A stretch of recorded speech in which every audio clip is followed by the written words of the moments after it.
Hello, everyone, and welcome to Session 8 of Pokemon Iron Lions Edition. I see we're already starting strong with a help Yuma out redeem in chat. I'm sure she greatly appreciates Hey. that. But yeah, long story short, for those who might be tuning in for the first time, hello, I'm ELH, the Game Master, and we're basically just playing Pokerole, starring the one and only Yuma Yamano.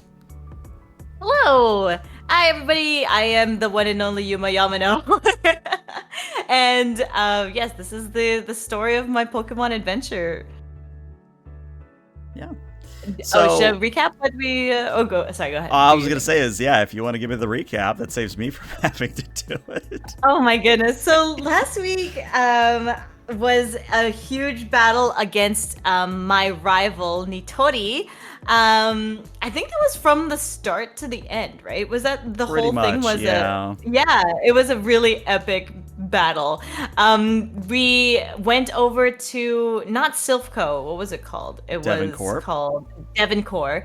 And rented out their arena, which had a pool with these like floating platforms that had these chains attached to them, and we battled our Pokemon in this and learned about the announcer's backstory. Mark was his name, Was Mark, right? yep. Mark. Yeah, and how many divorces he had, and um, what happened? We it ended off in a draw with our Pokemon double knocking out at three. I think three Pokemon. Maybe we had like one more Pokemon each, but they both had status effects. And yeah, now we're in the aftermath of that, where I was talking to Mark from marketing, and he was saying, "Oh yeah, if you want to participate in a Pokemon contest, um, y- y- you can, and it will involve sponsorships potentially if I place in the Pokemon contest." Mm-hmm. Is that right? Yeah, you got it right. You Did got I it miss in that? one. Okay. Awesome. Sweet. So, where we're actually going to start today's session is not exactly the next day, but it's sort of in the evening time at this point. And right now, what I would say is that you're sort of just hanging out in the Devon Corp lobby. And again, the Devon Corp lobby is a sort of the stereotypical corporate lobby with the fountains and the chairs and the couches, where in general, it's not only a display of the Devon Corp's wealth, but also sort of a display of how much sort of good they do for the community. Like, it's not just, oh, look at our wealth. It's, I mean, as you just said, I mean, they let you rent out the arena. So it's a space meant for both business and for hobbyists and, Pokemon trainers. So Mark has just recently walked away. He's just given you the, hey, we want you to be here. We want you to participate in a promotional contest a few days from here. And as far as I remember, you did agree to that. And Mark also hinted that if you were to succeed, they would be interested in sponsoring you. Devon Corp would like to sponsor you, kind of a thing. Right. So both yourself, Yuma, and Last Tiana, you all are sort of sitting down on one of the many couches. And Tiana is sort of looking at you with a hand on her chin and is just sort of studying you up and down. She's not saying anything, but she's just sort of studying you with a critical eye. And that's where we'll drop right into today's session. Sure. I will. I assume my Pokemon are all healed up. But I will kind of like, be playing a little patty cake with Litten on my lap while I sit on the couch. And then notice Tiana looking over me, and then kind of give her a side glance while still continuing to play patty cake, and say, "What's up? Something wrong?" Tiana doesn't reply right away, but she does kind of purse her lips a little bit and goes, Yeah, I think that's going to be a problem. I think that's going to be a problem. May I ask what the problem is?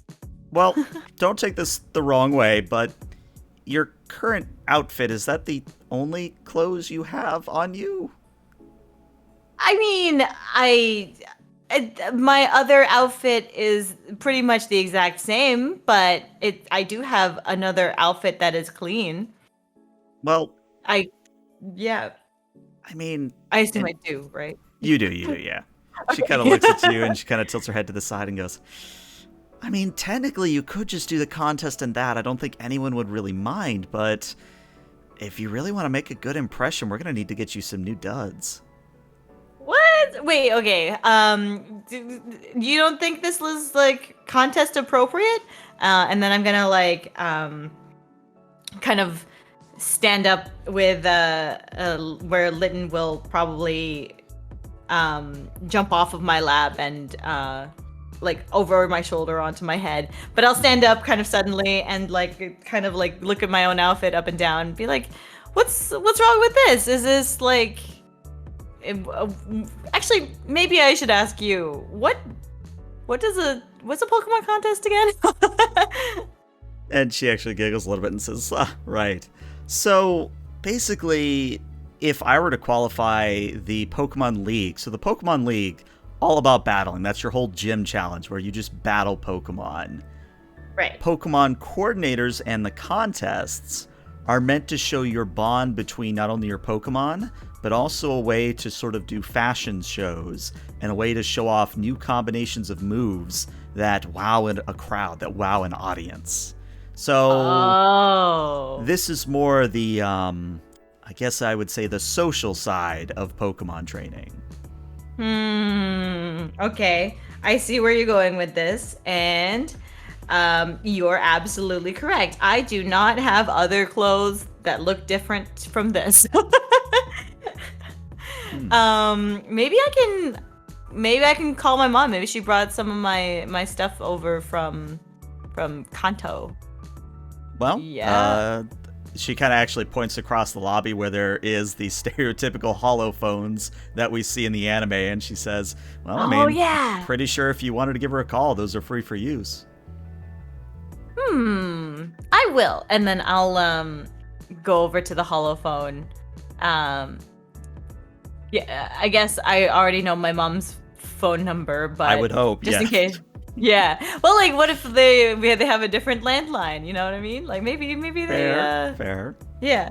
So I'll like look up the right number and then I'll dial it and sit in front of it just like in the anime.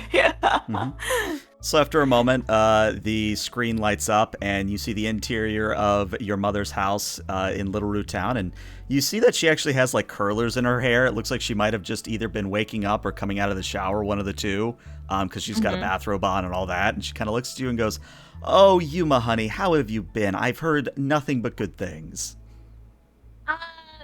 Pretty good. I am. I just got my first gym badge not too long ago, and then I'll show her my little case with the universe badge inside.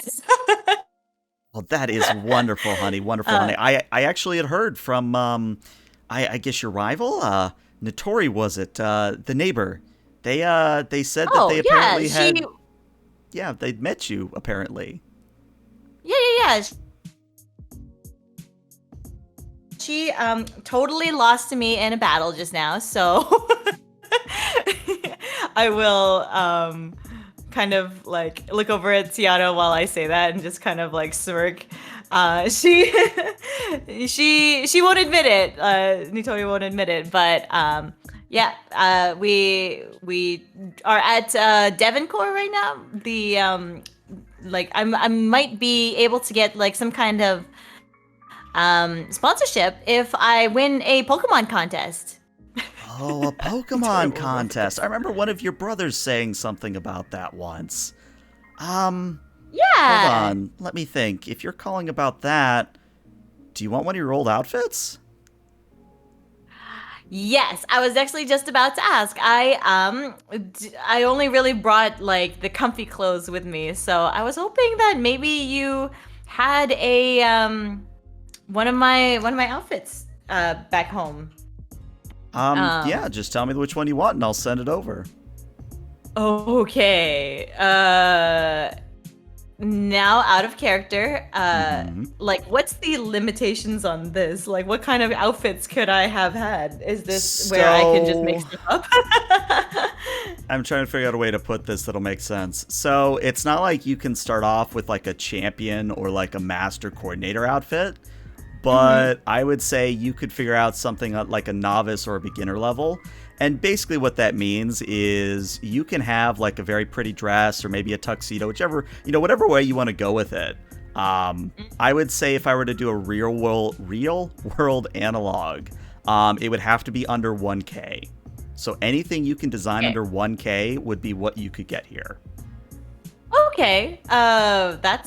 That's pretty good. How about if I not quite tuxedo. No. Maybe I think it would be cool to, and I think fairly in character, to have almost like a kind of like a newsy sort of outfit where like Hmm. the suspenders, the the boy's cap, the kind of like the white blouse with the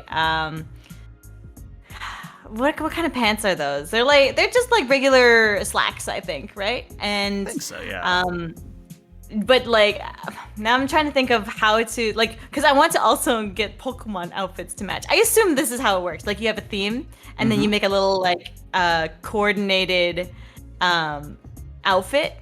Like You or got a it. coordinated like routine. Hmm.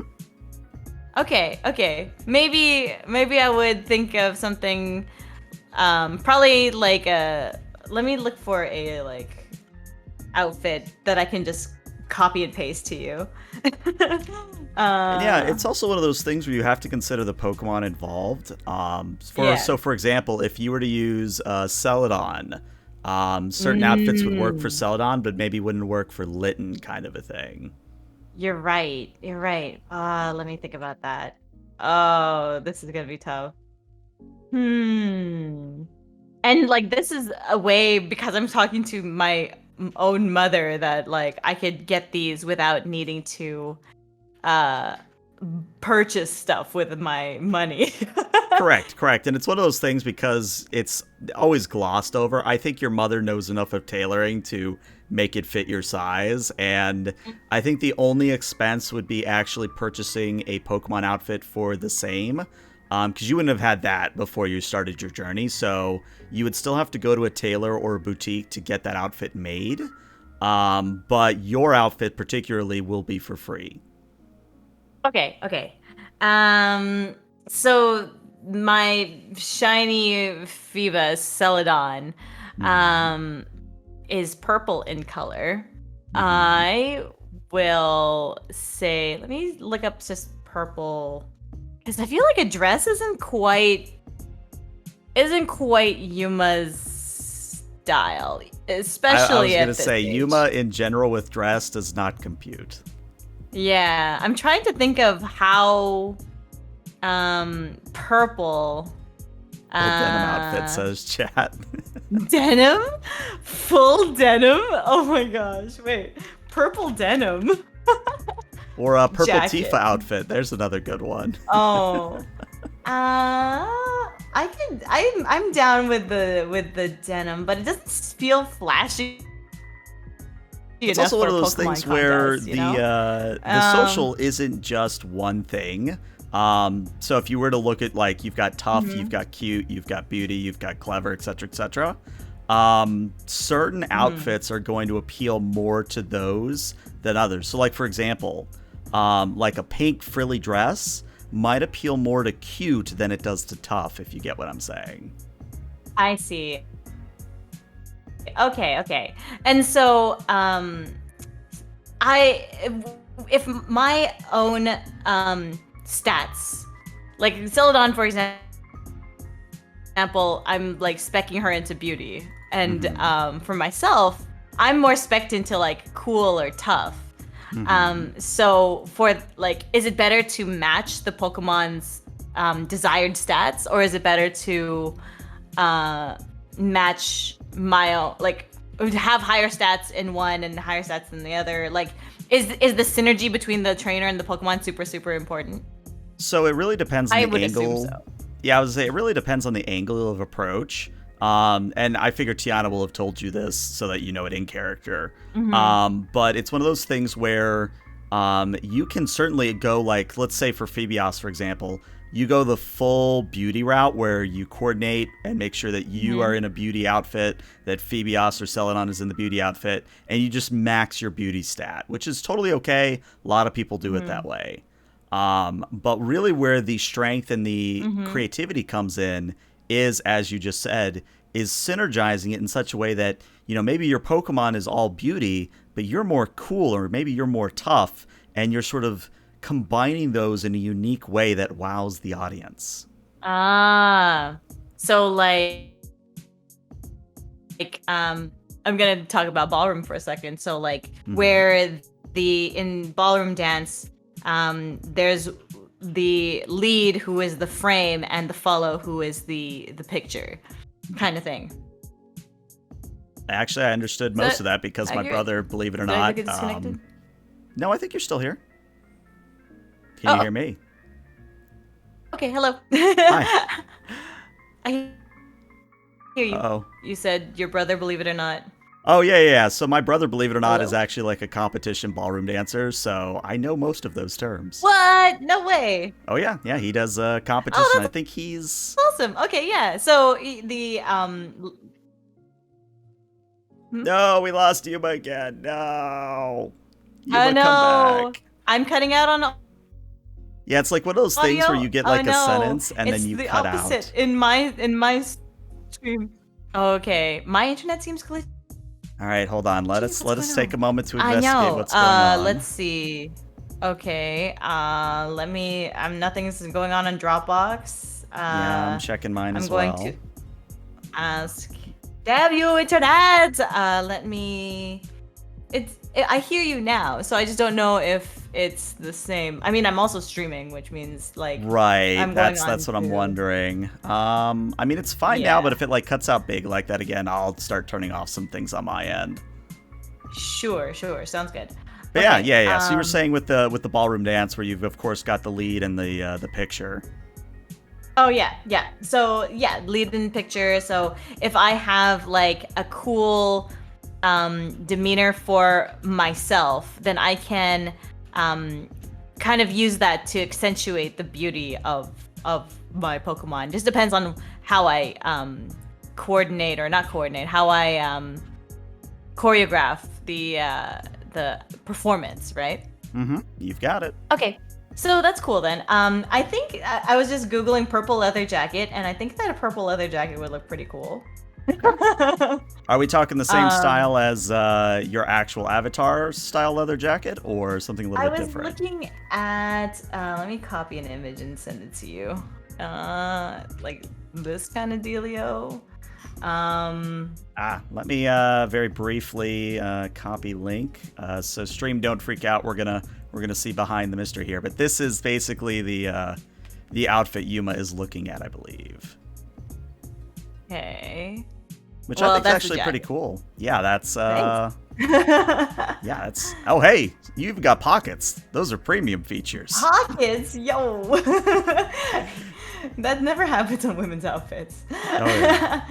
So like that kind of biker jacket, that not so like the one I have right now, that I usually have has like a fur collar and like Hmm. it's like a midriff jacket kind of thing. But this one would be like a actual like riding jacket. And looks like Giorno Giovanni's outfit. Giovanni? JoJo Oh, reference. hello. Oh, I have no idea.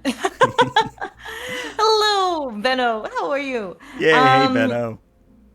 yeah, I think that kind of jacket with like I don't know, the biker pants. Like I want to get the biker kind of look.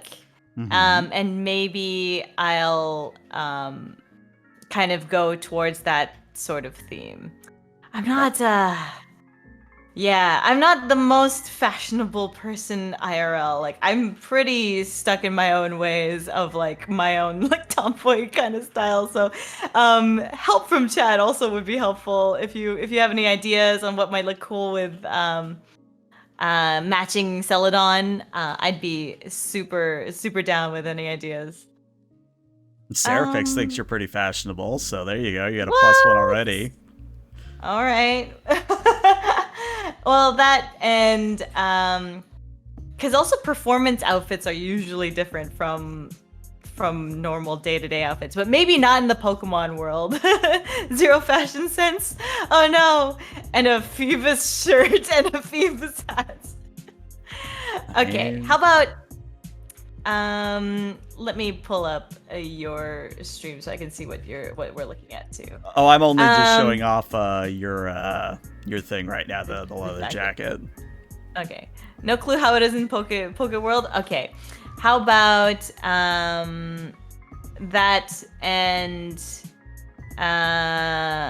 just like I guess yellow accents, because I think that purple and gold is kind of my gold accents to my jacket. Maybe black pants, so it's kind of like opposite of my usual outfit, where usually I have a black and gold jacket with purple pants, and this time it'll be like black pants, gold accents, and purple jacket. Yeah. Very regal looking, if I may say so. At least the image I have in my head. I will just kind of go with what my brain is suggesting to me, as opposed to trying to find actual real life examples, because I can't seem to find anything that's a real life example of an outfit that looks good like this. Oh, actually, what was her name in the Yuri game you guys play on Fridays? I can't remember the name of the title, but what's her name? Was it Michelle? Was she the fancy club owner? Cecilia. That's You're her name. right. Yeah. Cecilia definitely looks like Thriller jacket. Cecilia from My sense Hong of fashion Kong? is just shoulder sweaters. I mean, shoulder sweaters. Yeah. So that's a little flashy, but sure. Let's do. Okay. Summer's End. I think I know exactly which outfit you're talking about too. But yes, leather jacket, gold, accents. So I guess back in character, I will talk to my mom and be like, "Hey, mom, I would like the outfit. Can you send me my purple jacket and the pants and I assume there's a cool belt." well, there is one that your brother left. It's got kind of a lion's head on it. Heck yeah, that one. And I guess I'll need some kind of head covering too. Do you still have my brother's old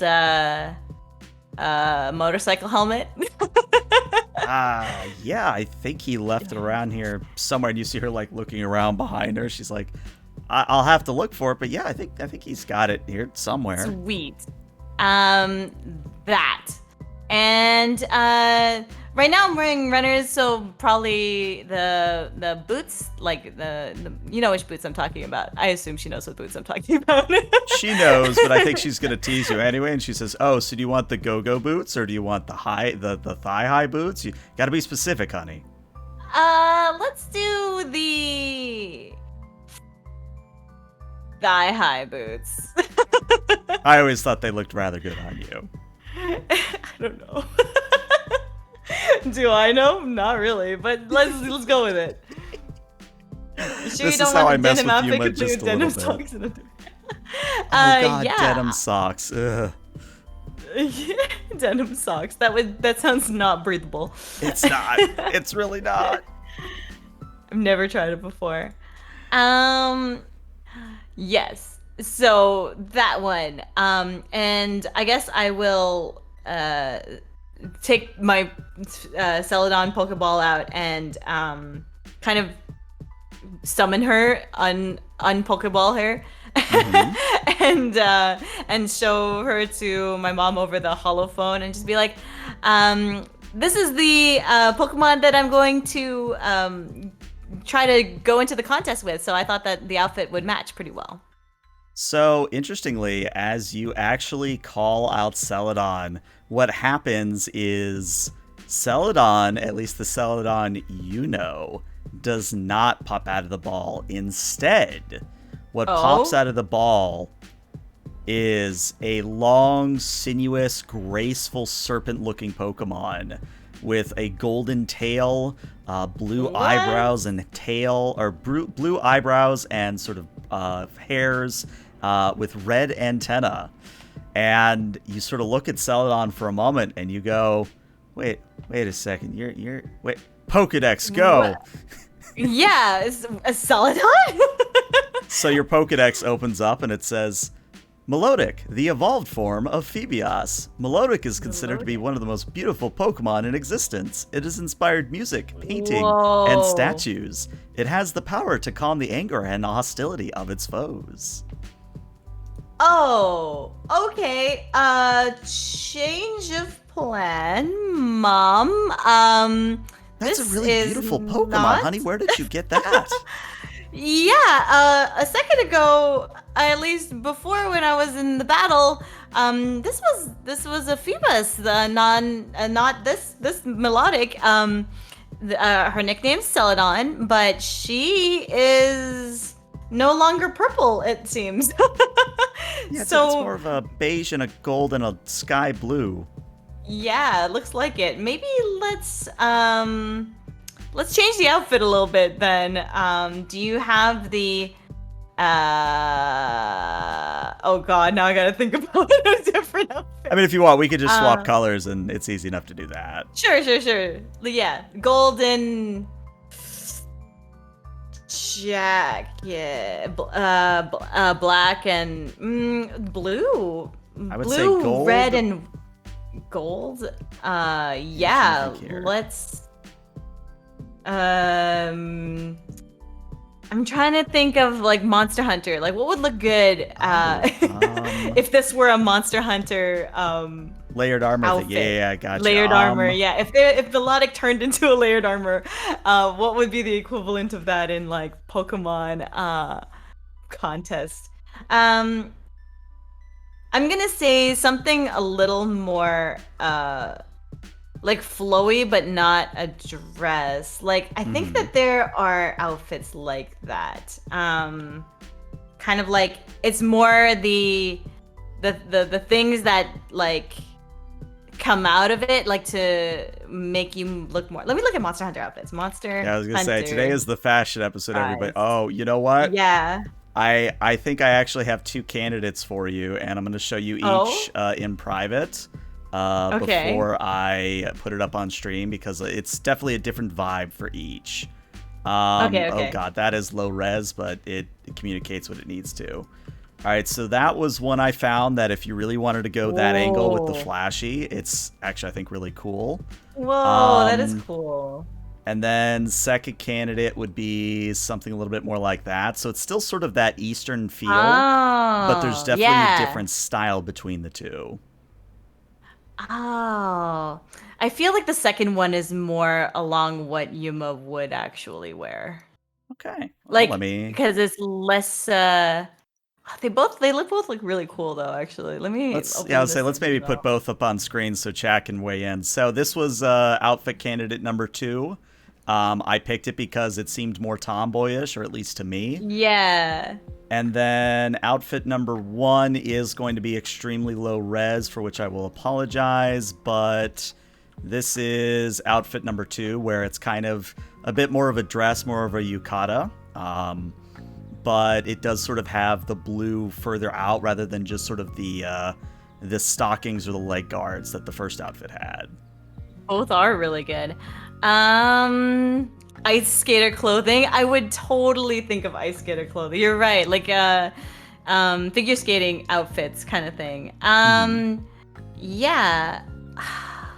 I think for ease of movement and also for the budget that it sounds like Yuma has. It looks like the one that's the first one or the more blue one seems more expensive. So I'm gonna say that more realistically, Yuma would have something closer to the second one. Closer to the second one. All right, all right. Okay, so I'll back in character talk to my mom and be like, "Oh, well, I don't remember. Oh, you know what? Wait. I got actually something similar to this, but like, in the Philippines or in Philippine culture, there's actually this traditional outfit that they wear for something called like it's like different cultural dances. Uh, Mm-hmm. I'm looking at like for any Filipinos in the chat, it's like tinikling, or in there's also like a candle dance one, but it's very similar actually. So maybe I could make it like kind of tied to looking Filipino-ish Yeah, I'm looking up dress. images on my end as well. Let's see. Let's see. That So is. Is it this called Tiklos or Tiklos? copy image here. Spelled like this. Spelled like. Okay, yeah, that actually Tinikling. was the one I was looking at then. Yeah, Okay, Tinkling or yeah. Tinikling. I'm Yeah, butchering that, yeah. I'm sure, but so let That's me put that up fine. on stream. So that maybe we It looks a combine little those like, two. yeah, combine like the color palettes and like the sleeves and like the flowiness, but like I could just be like, Mom, I know it's been a while since I've done any dance stuff, but do you happen to still have those tinikling dresses you made me wear as a child? Actually, real life though. Of course I saved them, honey. I'd have to let out the seam a little bit so that fit you now, but yeah, I can get you that.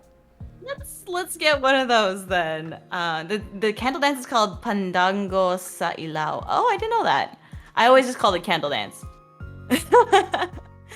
But so I know that these dresses are you can move pretty well in them, and I think it would be cool to maybe this is a spoiler, but I think it would be cool to model whatever dance or performance that I do, like kind of have it inspired by Tinikling so that I can have the dress and then the melodic can also like do the same dance with me. Like kind of the basis of the dance is that you're supposed to avoid the sticks. The sticks are like banging on the ground and then the girls have to jump in between them. And I think that would be cool to do as a Pokemon contest performance. Yeah, I mean, I'm liking the sound of it. Yeah, that sounds really cool. Sweet. All right.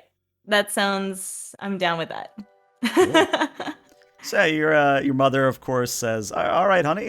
It'll take me a few hours, but where should I send it? Should I send it to? Looks like you're calling from Devoncorp. Should I send it there? Should I send it to the Pokemon Center? Yeah, send it to the Pokemon Center in Rustboro, and I'll pick it up there. That's where I'm gonna be staying tonight, I think. Wait, am I staying at Devoncorp tonight? I'm gonna look over at Tiana and be like, wait, do we have a room here? Is that something that we can get? Yeah. I mean, technically, if you wanted a room here, I think it's like $500 a night. So if you want to pay that, 500 a night. Wait, 500 is like $5, right? $5, yeah. Versus free. Do I have any? Like, how much money do I have? Let me look. I think you have like 700 something. Oh, okay. Nah, I'll stay at the Pokemon Center. So yeah, Musical hopscotch, yes. Your mom, of course, takes all this down, writes a few notes down, and says, "All right, honey. Was there anything else? Are you eating well? Are you keeping active?" I am. Trained my Pokemon up, and I got some cardio done in the forest, and I've been eating pretty well. Have I been eating well? I actually can't remember. But I would probably tell my mom I was eating well either way. But yeah. I assume that I've been eating a healthy dose of curry. Yes, I've been eating curry. I've been making some of my own, and occasionally. Oh yeah, I have a travel companion that I met in. Oh my god, what was the town called? Let me Google. Not Google. Town map. In Oldale town. Yeah. So Tiana has been hanging out with me for a couple for a little while now, and she's been super helpful showing me around. And, Tiana at this point kind of waves in the background, and your mother waves at her in the, kind of the same way. And she says, well, that's great. That's good, honey. I'm glad that you're making friends and meeting new people. That's good. That's good. Quick question, though. Were you expecting a package here?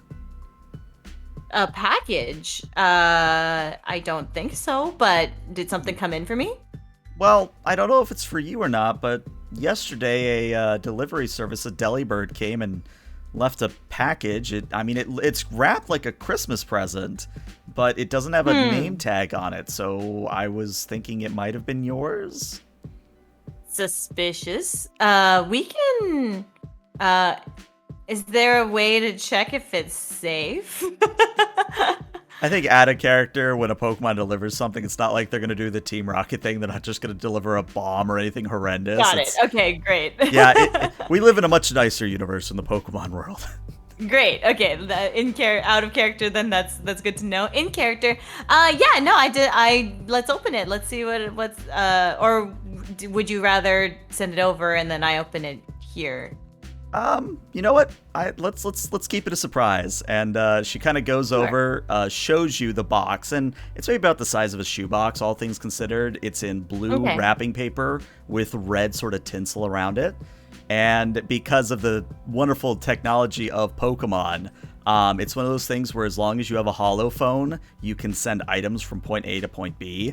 So after a moment, sort of the receptacle unit next to the actual screen, a Pokeball is sort of materialized into existence. And all you have to do is take the Pokeball and open it up, and you get your present. Oh, what? Is that how it... Okay, so yeah, that's how it works in the anime too, so... Cool. Okay, well, I'll take it from the holophone area then. It's like just instant transmission things to me, right? Okay. Mm-hmm. What if it's for your brother? Well, mine now. Thanks. So I'm going to take the item and open it up. And as you take off the wrapping paper and open up the box, what you see inside is a scarf, a handmade scarf.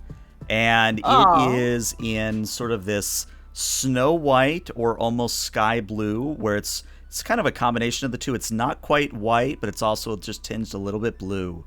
And it has the pattern of snowflakes on it. And it also has a note inside. And the note says, Yuma thought this would be useful, a friend. That's all it says, is Yuma, I thought this would be useful, a friend. Whoa. I will admire the scarf. I'll pull it out of the box and kind of like look at the pattern and then show it to my mom on the phone and just be like, the note says it's from a friend and they said that they think this would be useful for me. Do you know anyone who makes scarves, or did you didn't order this for me and you're just like messing with me, right, Mom? I mean, as funny as that would be, honey, no, I'm drawing a blank here. Wow. Well, I guess this is a gift for me then. I'll like try it on and put on the scarf and kind of look at my mom like, what do you think? I think that looks very cozy. It will definitely keep your neck warm in those cold nights. Yeah. I don't even know fit on your Pokemon too. Now that I look at it. Oh, and with Melodic still kind of hanging out next to me, I will. Is this like a big scarf or a little scarf? Oh, it's like a big, like long, like Harry Potter-esque scarf. Oh, cool. I will. What does Melodic look like again? Hold on, let me get this Google out. Melodic. Shiny. Okay, so there isn't really an obvious neck to put this around, so I will kind of tie it. I'll tie it around like the midsection, just around where the ear thingies kind of stop flapping, and kind of do a little I feel like I know a couple of ways to tie scarves, but I'll do just the standard like half braid sort of thing. Gotcha, gotcha. And And what I would say is that Celadon kind of looks down at it, and it does kind of like a snake-like twirl where it kind of slithers around in a circle just to make sure it fits, and it looks at you and just kind of chimes a little bit happily. Doesn't quite speak, it doesn't quite make a noise, it's just sort of like a happy chime sound. aw, wow. What did it sound like before as a Phoebus? Does it like a Mostly Magikarp? daunch, daunch, daunch, daunch, daunch, yeah. Daunched, daunched, daunched. Perfect. So now it goes Sella and it doesn't go Daunched. Mm-hmm. Well, this looks great. Did I cut out again? I'm just wondering A if my little bit on my internet end, but it was fine. We still uh, heard what you said. skipping a little bit. Okay, great. Yeah, if I start to like interrupt or talk over or something, then I'm so sorry. I don't know what's going on with my internet right now. Yeah, I was gonna say I'm looking But at yeah, my internet too. It might be my will, I th- I'm trying to see this version of OBS or Streamlabs OBS doesn't tell me if I have dropped frames or something. So I don't actually know if I am dropping anything. It seems like I have a pretty good connection on YouTube, but end. Right, and yeah, my I'm showing green on my end towards Twitch, so Discord says voice connected and it's green, so hopefully it just stays because knock yeah, on wood. Knock on wood. that's rough. Yeah.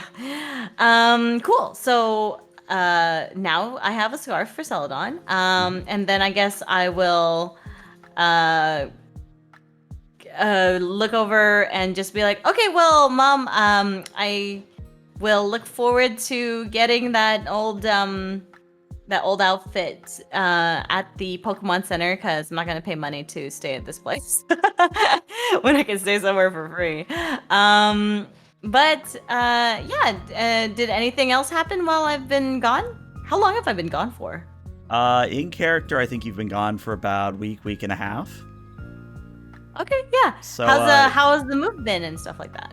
Well, I just finished unpacking the last box earlier today. And she actually kind of goes off screen for a moment. She comes out with like a family photo with like your entire family on it, and she says, "Do you remember this, honey? This was a very fond memory of mine." Oh yeah, I remember going to what would the equivalent of Disneyland be? I guess in the Pokemon world. A theme park of some sort. Yeah, it's very. That easy was to... an amazing theme park. Now that I think about it, I might still have that Pikachu hat that you're wearing somewhere. Oh, really? I would love that. I'll send it along with your dress. How does that sound? Sure. I don't know if it'll match, but I'll think it's hilarious anyway. Lovely. All right, honey. Well, I have a souffle in the oven, so unfortunately I have to run. But good hearing from you. It's always nice to hear from my lovely daughter.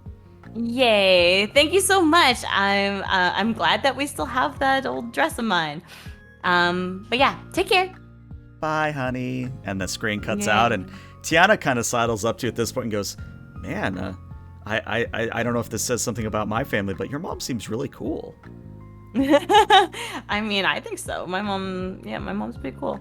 And like, well, did you want to give your mom a call or parents a call? Let's just say I'm not on speaking terms with them. Got it. I will not pry further.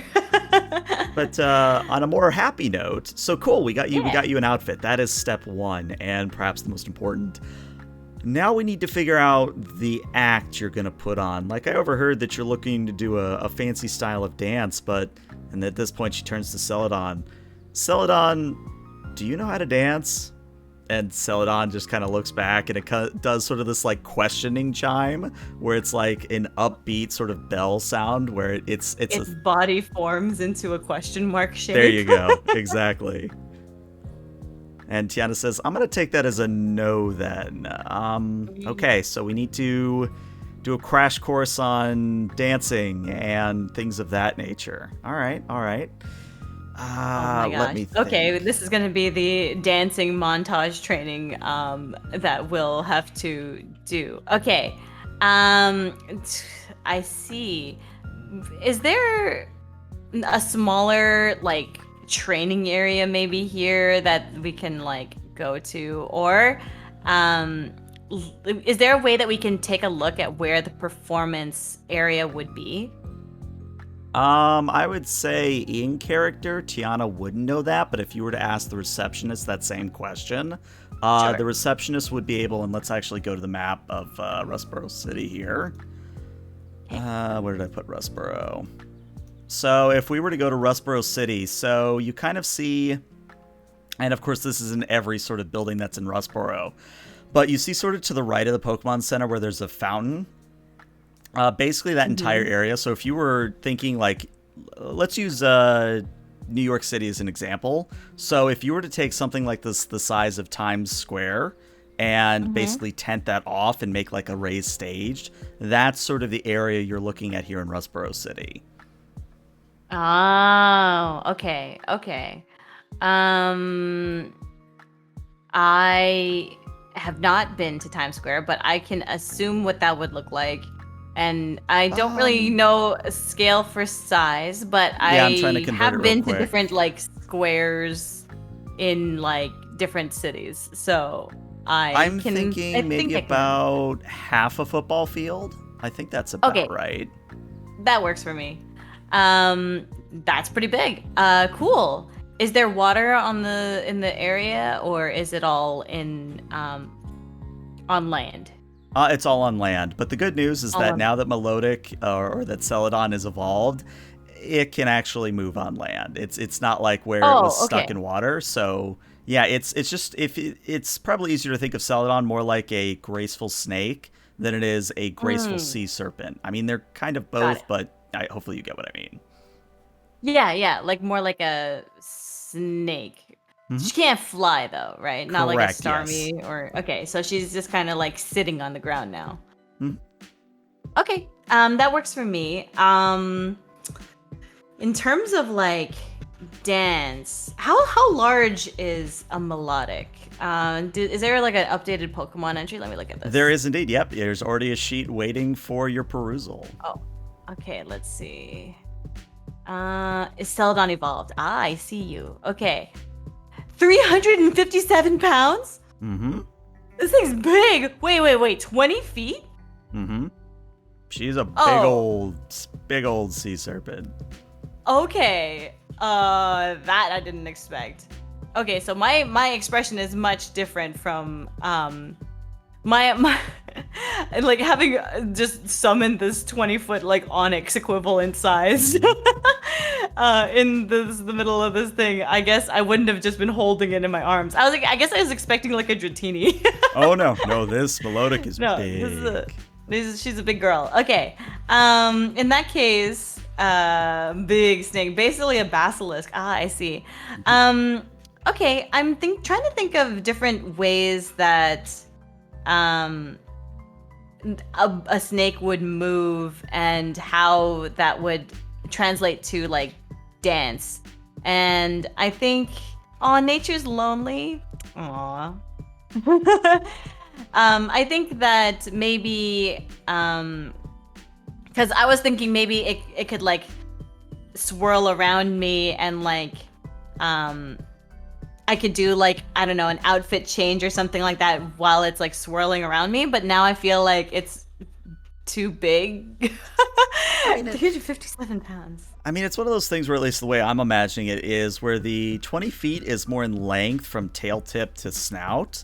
Okay. So it's not as big as you might think it is. I mean, it's not like there's a difference between onyx sized and melodic size. This is more Mm. like oh, what is that word? An anaconda, maybe, if you know how big an anaconda is, where it's pretty Okay. big, but it's also not like elephant sized, or it's not like rhino sized. Okay, I'm looking at a comparison chart. Okay, so it's like half a Gyarados. Hmm. Um, half Gyarados. Oh, it's actually like also like a quarter of an Onyx. Okay, so Hmm. It's not as bad. It's like just slightly bigger than an arm, Dragonair. It seems like. Okay, I can see. I can understand that now. Mhm. Okay, so yeah, maybe it would be something like, um, well, do you have any suggestions, Tiana, then on how to teach, um, melodic how to teach Celadon how to dance? Well, I actually have a few thoughts on that. While you were on the phone with your mom, I took the liberty of calling up a few friends of mine. Um, Whoa. there's, shall we say, a training sort of grounds. If we were to go to Route 116 to the east out of Rustboro City, there's a lot of open areas. There's some Pokemon trainers there that I called up and said they'd be willing to help out you train. That's one Oh. option. Option two is we could probably go back to like Route 104 to the south. And you remember that Mm-hmm. lake with those twins? I'm thinking maybe Mm-hmm. what we could do is use that lake there to get Celadon acquainted to not only working on land, but on water as well. But is there water around the? There's no water around the performance area, right? Right. But I figure it's one of those things where you start with a familiar environment and then you sort of work your way Ah, up. got it. Remind me as well. There were some berries that I planted along the way. How Hmm. long would it take for berries to um populate or like grow? Looking at what you Fruit. planted, looks like your Kelpsy berries would be ready for harvest on Route 104. Helpsy was the beauty one, right? I believe it was, yes. Heck yeah. All right, let's go back to Route 104. All right. So, as you all start to extricate yourselves from Devoncorp, you emerge into the night city life. There's cars bustling about. There's more or less people sort of milling about, going to entertainment facilities, getting food, Mhm. things of that nature. And Mhm. I have an important question. Is Celadon still out, or did you recall them into the ball? Uh, let's say she's still out because trying to get her used to traveling on land. Okay.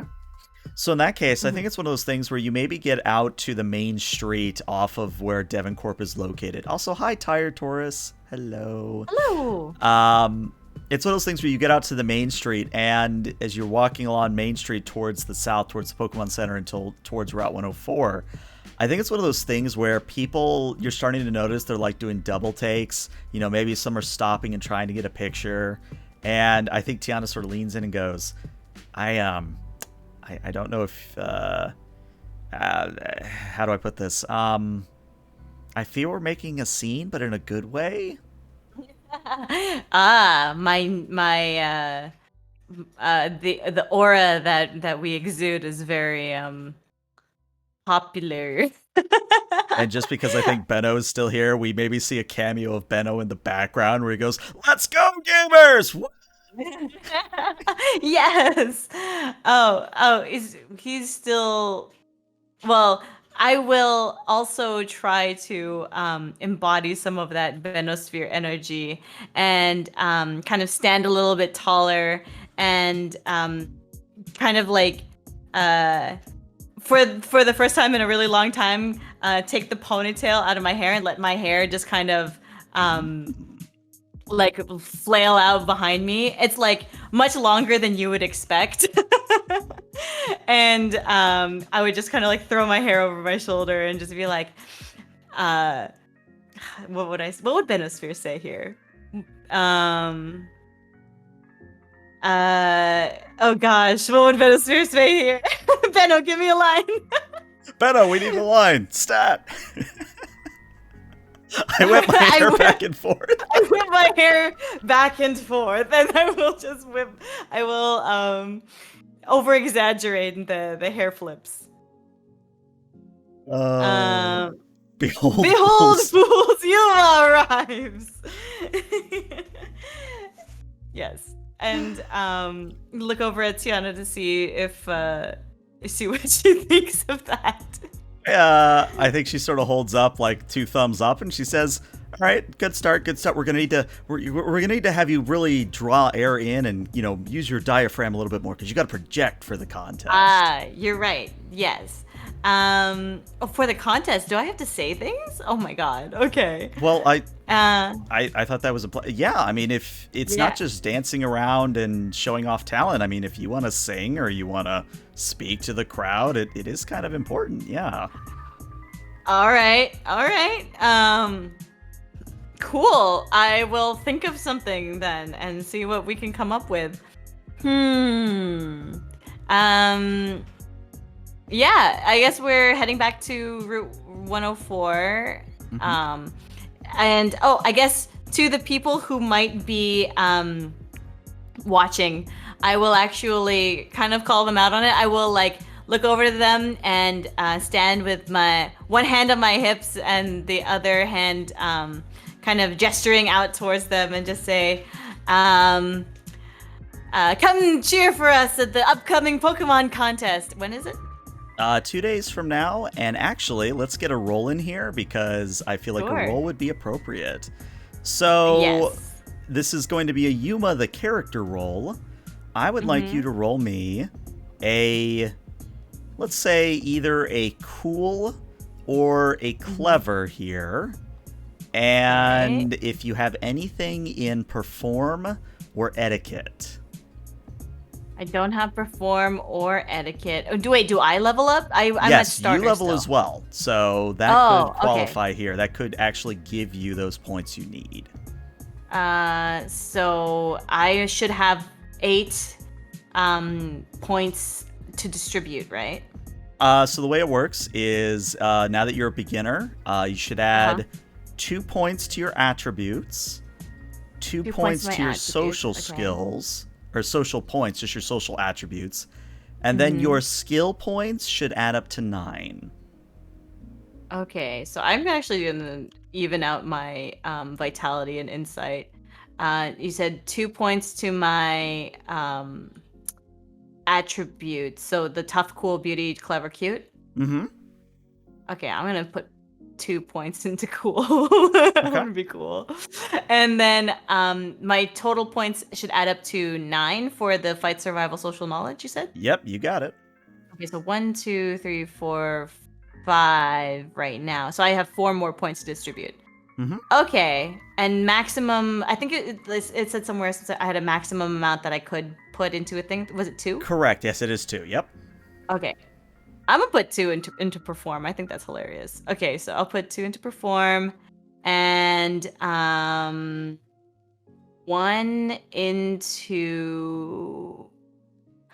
more into athletic, and so I have 2 more. Wait, 1 more left. I have 1 more left. I think 1 more into crafts. No, I feel like I should put something else into nature. Well, I mean, if you're gonna throw rocks, I would advise throw.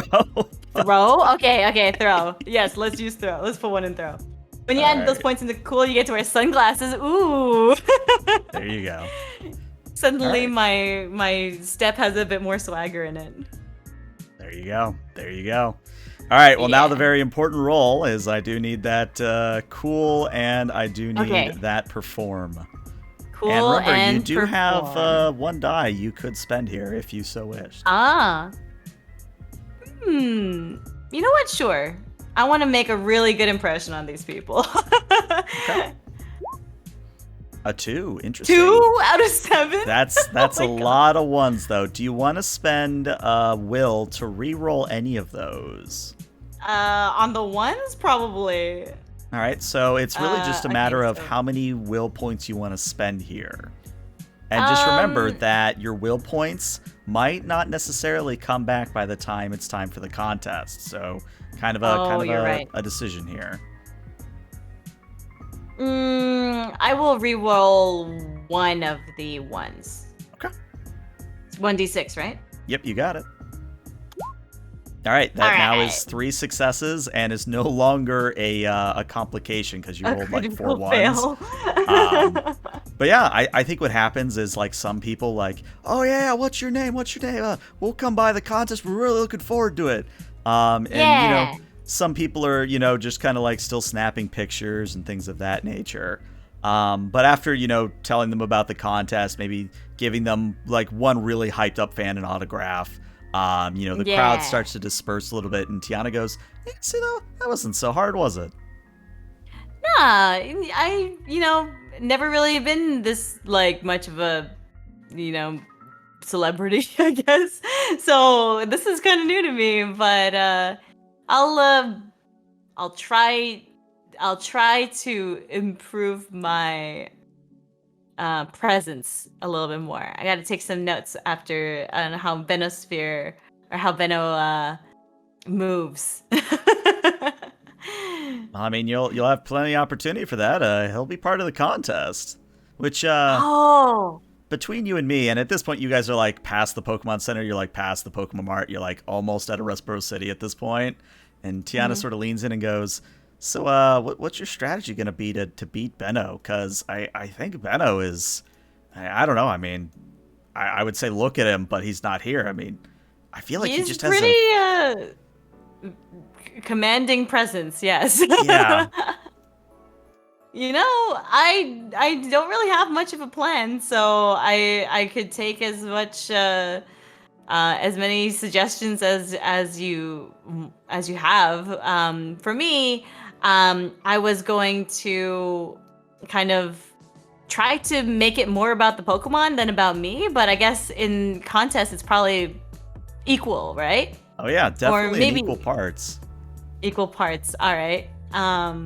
So yeah, I guess I'll just need to see what kind of synergy I can have with Celdon here. Um, I'm not really sure. I honestly don't have a plan. Like IRL me and I don't know what I would do. Don't worry, you got a week after today's session to figure it out, so you've Okay. got time. But yeah, Yay.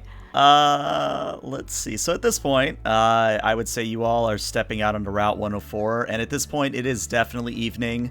Now, the path is lit up by a series of street lights, so it's not like you're in the dark. The lake itself is sort of surrounded by these little lanterns with LEDs in them, so it's actually a very cozy looking spot.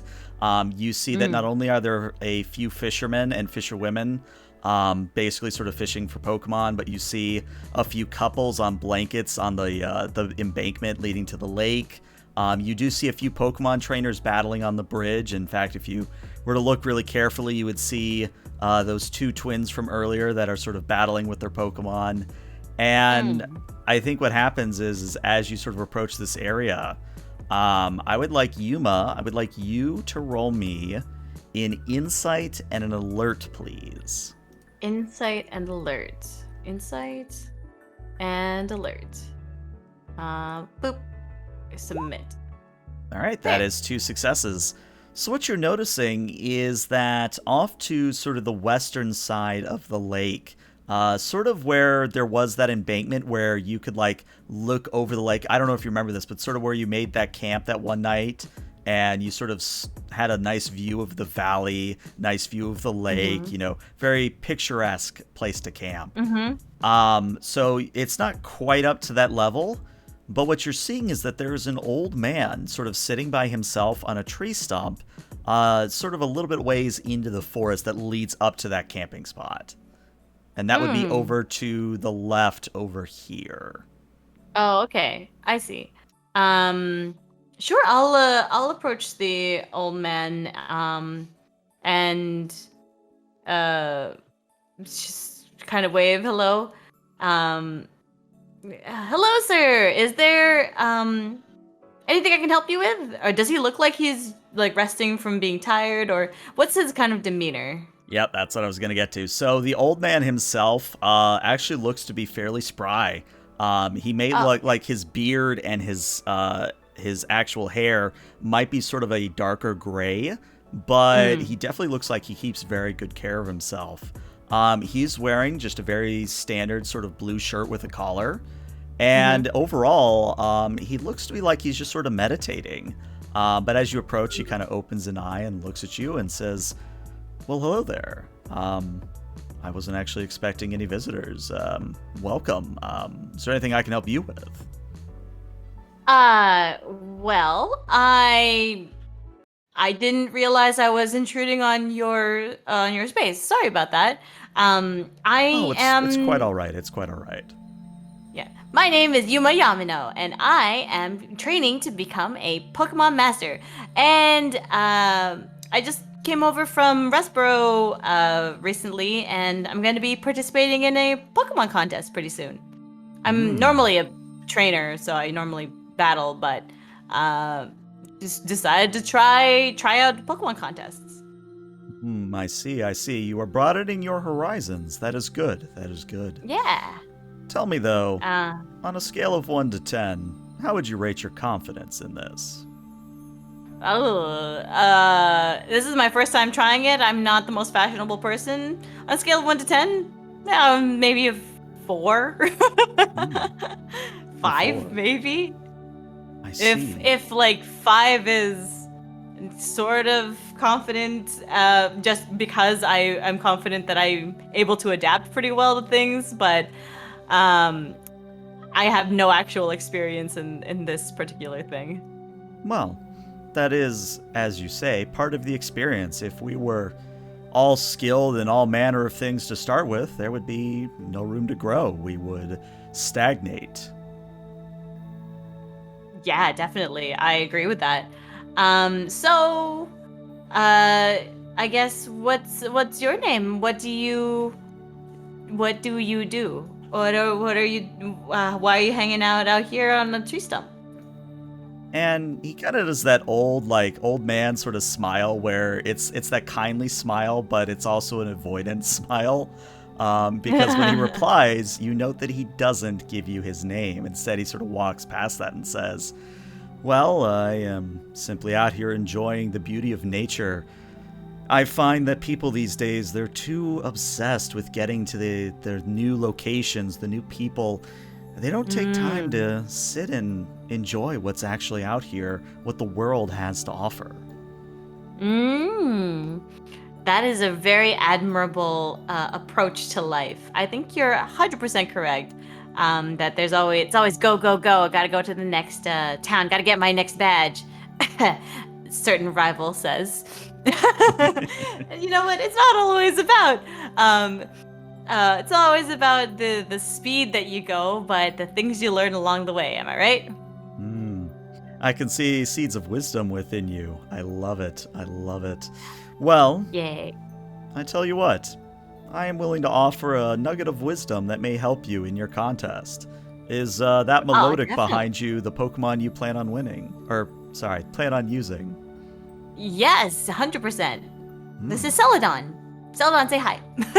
And Celadon chimes. And at this, the old man Yay. actually hops off of the stump and starts to, get closer in a non threatening way, but sort of gets closer, starts to circle around Celadon, kind of rubbing his beard in thought, and goes, excellent, excellent. This Pokemon has been raised quite well. There's only one problem Yay. that I see, unfortunately. It's the scarf, isn't it? Oh no, actually, I rather like the scarf. Your Okay, great. Pokemon Well, what's is wrong? Mhm. Your Pokemon is not quite used to its new body. I take it it's evolved recently. Yeah, it evolved. I didn't even realize it had evolved until I pulled it out of the Pokeball and showed it to my mom over the holophone, and suddenly it went from being a how heavy was Phoebus? Like 15 pounds? Went If from that. being yeah, like a 50 like a fishy to being this giant fishy. Hmm. Well, I might be able to help you in that regard. Yes, definitely. What do you have in mind? And at this, he again gives you that old man smile and he goes to his belt and shows you a Pokeball. Now, very important about this Pokeball is that the top of the ball is jet black. So it's not like the normal Mm. Pokeball red. This is a jet black with a lightning bolt symbol right above where the button is. Oh, am I supposed to know what that Oh, means? no, no, I'm you would sorry. have no idea Okay. in character what this is. Okay, great. I will look at the Pokeball with interest and just um kind of tilt my head and Is this something that I can like look up with like the Pokédex? You certainly could look it Will up. it tell me? Sure. I Let's have will you look up different do. forms of Pokeballs and like what the different styles mean. Let's have you do an insight and a lore here. I think would be appropriate. Okay.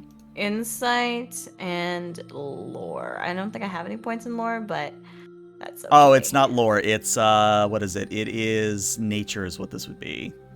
Nature. Same, but that's okay. Nice. All right. Hey, you got 2 successes on 2 dice. That's very good. So what you know is that this is actually an apricot ball, as in it is an old style ball that has been made out of an actual like berry rather than say the Oh. fancy, modern technology. Like this is an old school Pokeball. Oh, okay. So this is like a potentially a very old Pokemon Correct. inside. Cool. So now with that knowledge armed, I will look at the Pokeball with a little more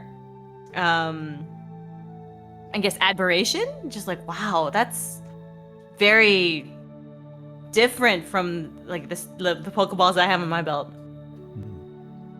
It's been a while since I've used my partner here, but I would be willing to help you train your Pokemon to be more graceful. If you were so willing, of course. I would not want to impose. Yes, of course. I would love to you know, up the gracefulness of my of Celadon. Cool Pokeball, bro. Yeah. Well then, please. Mhm. Where would you like to do this? Would you like to do this here in the forest? Would you like to do it next to the lake? There's in a clearing. Are there any similarly sized clearings to the Well, actually, you know what? Tiana here had a good suggestion of doing this near water so that Celadon can get used to being on land by baby steps, going from water to land, and going from the familiar to the less familiar.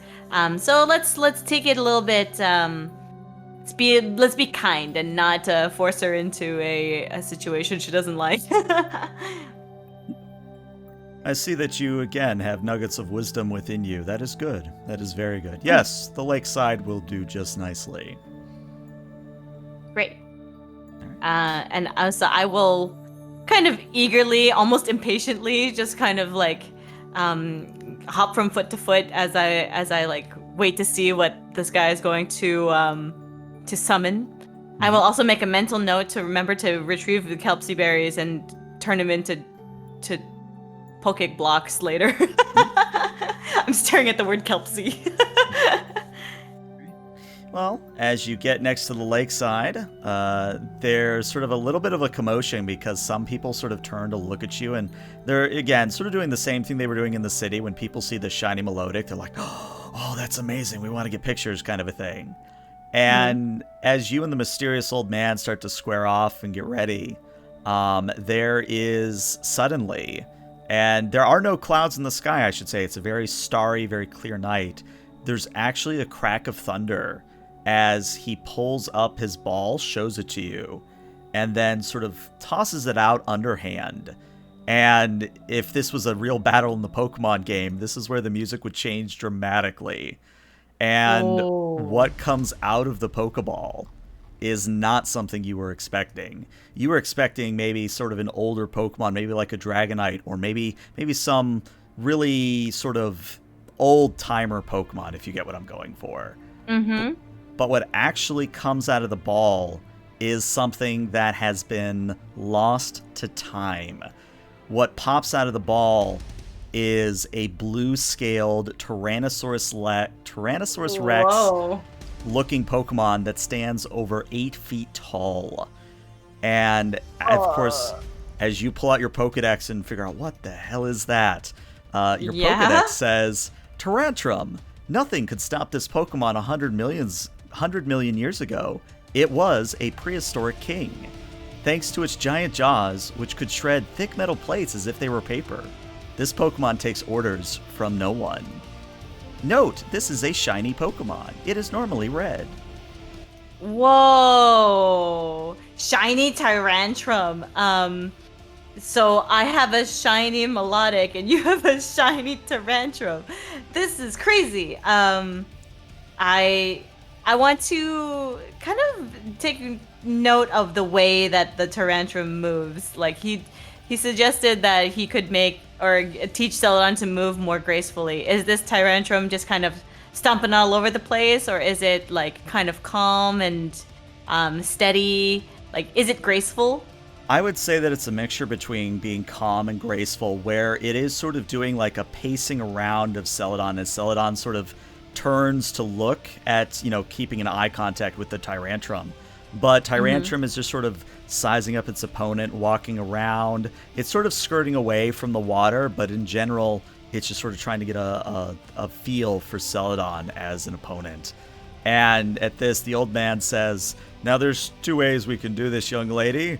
We can teach via battle, or we can teach via lesson. Personally, I think battling in your experience will be better, but I leave your decision to you." Teach me a battle. I mean, I'm down to battle. That's what I'm familiar with, and so if that will, if it's just as effective, then I will be all for that. Very well. Tyrantrum, it is time. And as the music would climax in the game, it's at this point, we're going to take a 5 to 10 minute break. So we'll be back in about 5 to 10 minutes. Stick around. Okay.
All right, welcome back, everybody. If you're just tuning in, Yuma has been getting prepared for her upcoming Pokemon contest debut.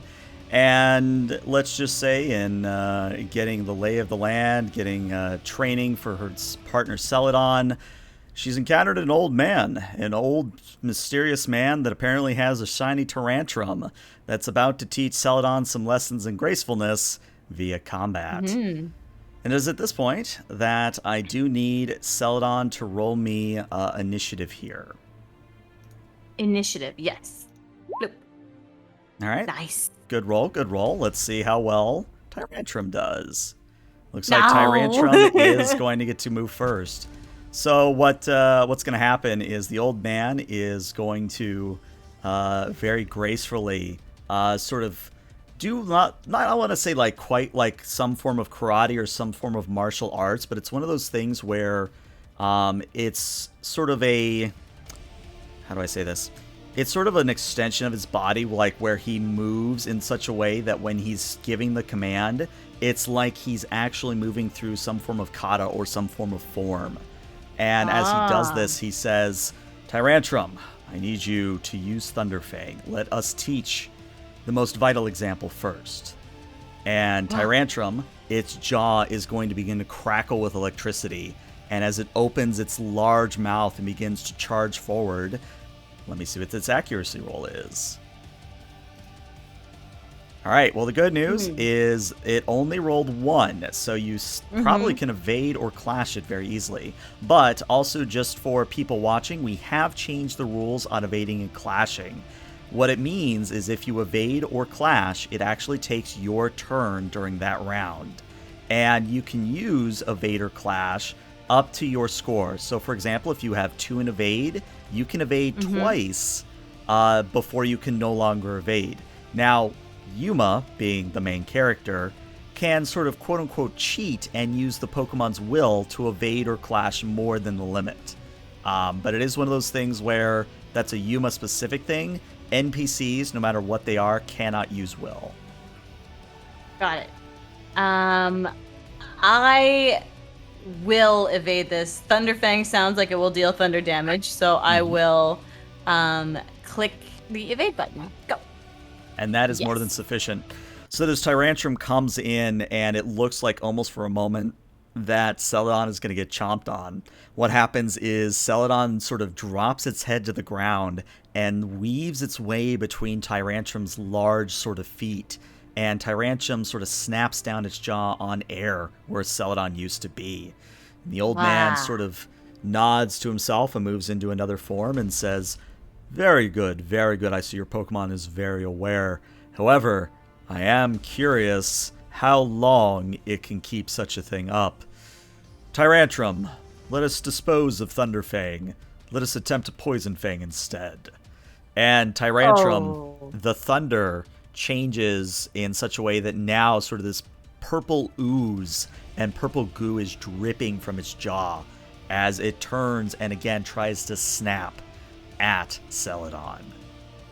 Okay. It looks like, again, only a 1. Actually, let me ask a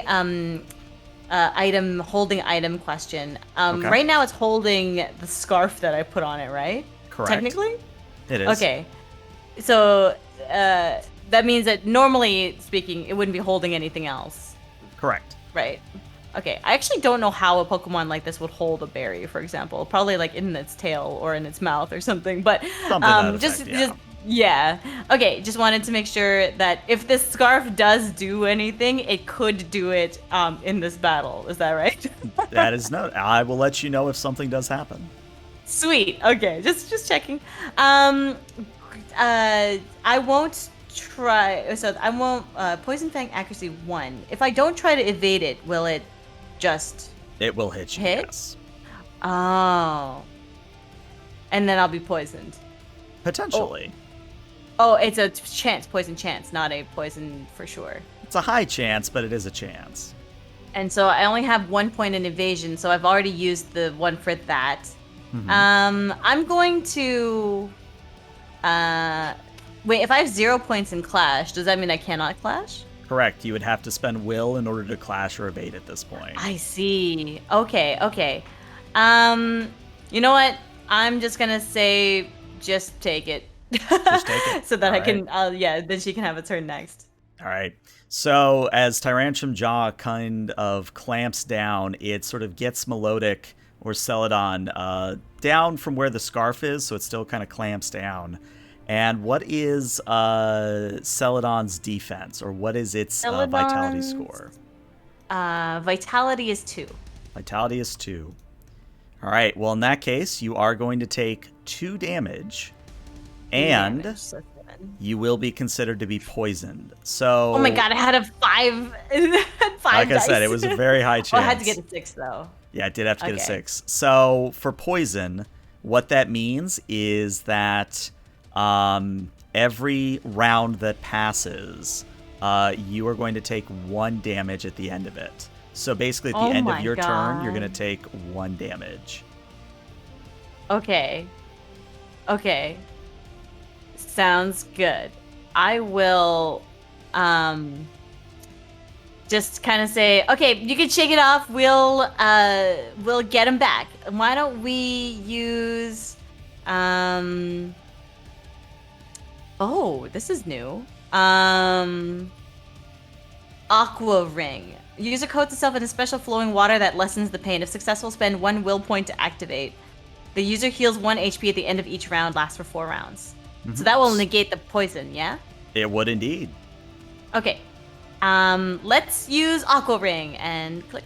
I had one more help Yuma out, right? Yep, you've got one more. I think I will use.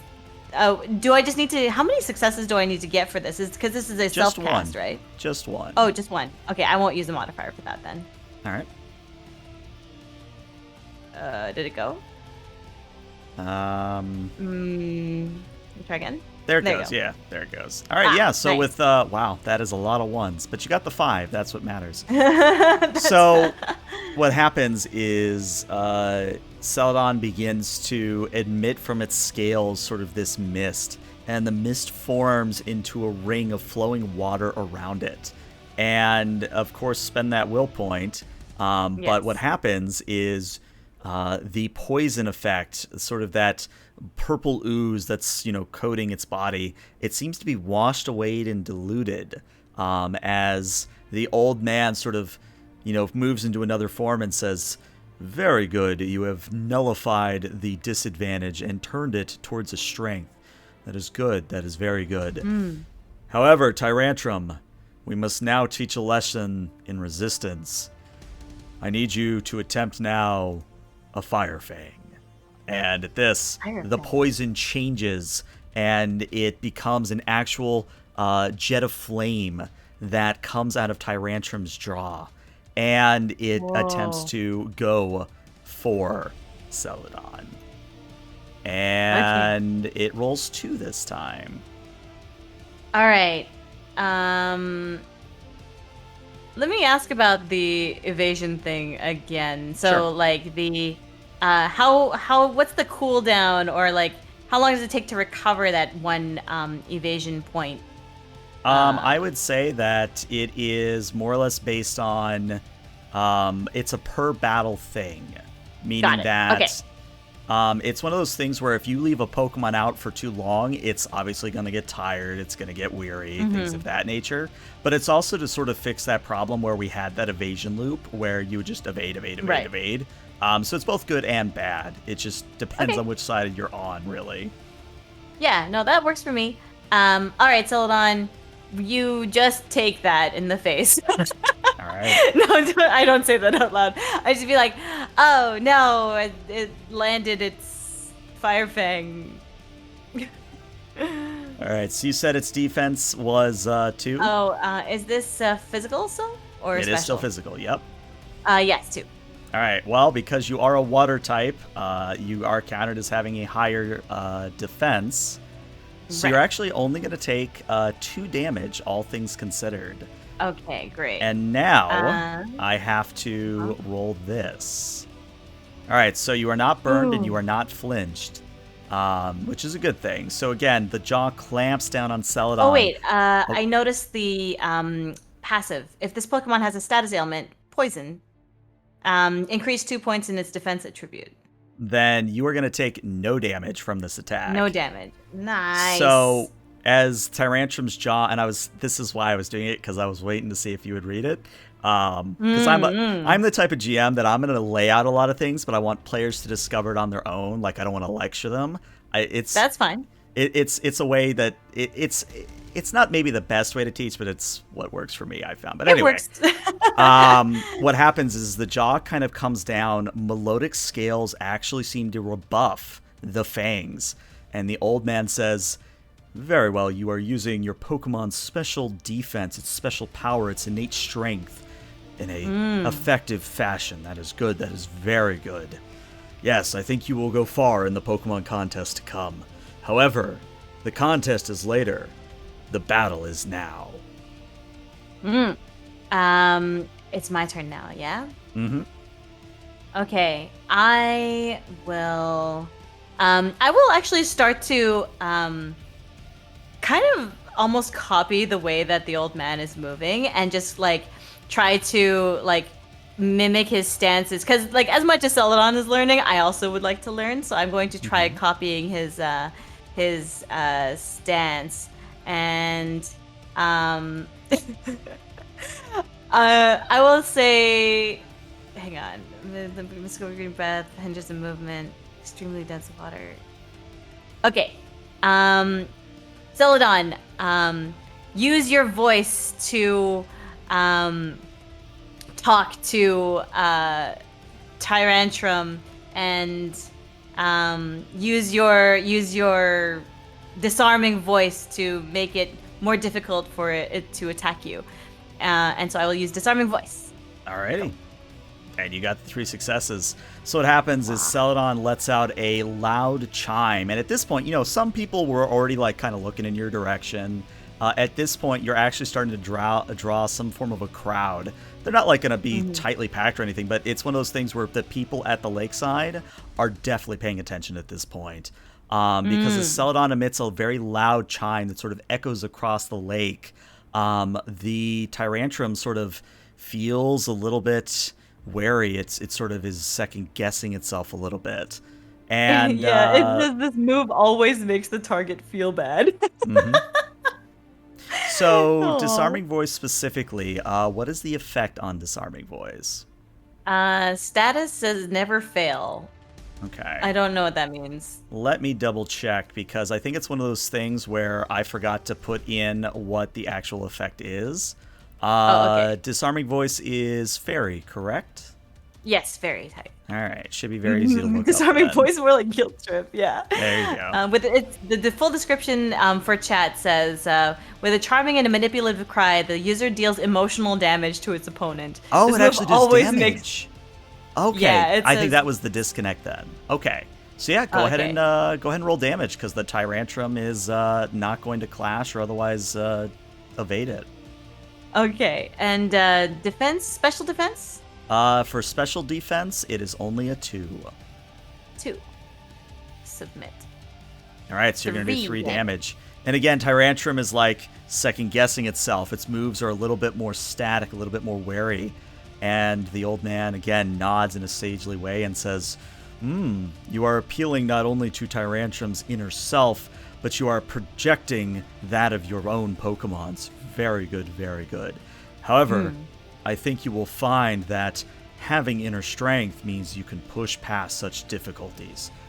Tyrantrum, let us attempt another Thunderfang. And again, crackling jaw full of electricity comes soaring in towards Celadon. And let's see how well it does. Oh, I think that one's probably gonna hit. I have a feeling. Yeah, I don't think even with evade, it's very likely to miss. So I will say she probably gets hit by it. Okay.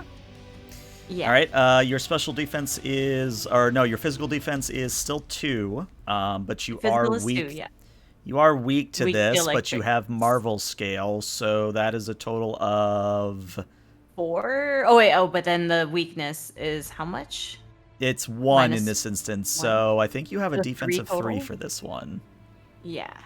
All right. Hey, you just got to help Yuma out before I push this button if you want to use it. You have 2 at the moment. Yes, for the damage to like prevent 1 roll of damage. Is that right? I would let it happen. like- Yeah, I'd let that happen. Oh, sure. Yeah, let's use 1. All right. So, all right, good news here. So it's only going to do, actually, I think it's because of your Marvel scale. Yeah, so I think what happens is the jaw comes in, and you think for one moment, you're like, oh no, Celadon's a water Pokemon. It's about to get hit by electricity. But again, thanks to the Aqua Ring and thanks to Melodic's special ability, when the jaw clamps down, again, the scales harden and rebuff the Tyrantrum in such a way that Tyrantrum actually kind of steps back and looks up and down in a very questioning manner. And the old man says, ah, yes, your Pokemon is calling upon its inner strength. I may have said that already, but I will repeat it because it is an important lesson, one that you must use in Pokemon contests. In Pokemon contests, yeah. I will kind of nod sagely and have my arms like kind of crossed, taking this man like very seriously. I have no idea who he is. I have no idea where he came from. But his advice seems to be pretty legit, and his Pokemon seems to be pretty legit. So I will believe him for now and take his lessons very seriously. Tyrantrum is falling in love. Aw.